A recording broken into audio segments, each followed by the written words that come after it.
This is energy too. If you get on the frequency this is on, you can't stop it coming.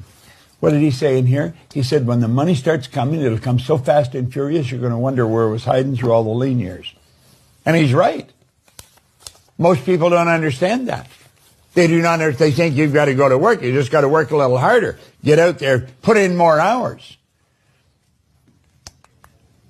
Wrong track. Now look it. Einstein gave us some wonderful information. He said the intuitive mind, that's the higher faculties, is a sacred gift. The rational mind's a faithful servant. That's our senses. Okay?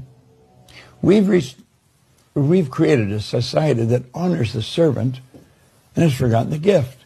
Well, we want to start using these higher faculties. That's how you're going to create the wealth.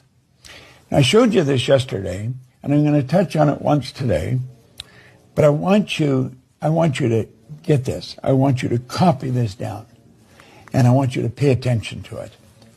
And you just repeat this over and over and over again. Genevieve Behrend was a student of Thomas Troward. Thomas Troward, I believe, is one of the greatest authors of the last 500 years.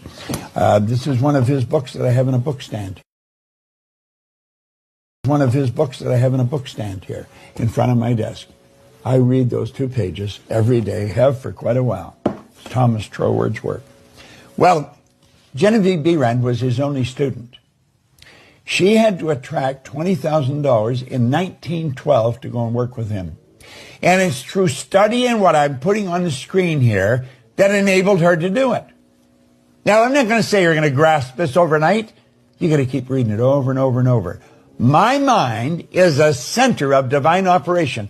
What do you mean my mind's a center of divine operation? Now think about this for a moment. Everything has a center. If I have a basketball, there's a point in that ball that's center, and that's determined by the outer side of the ball. There's a point in this room that's center, and that's determined by the outer measurements of the room.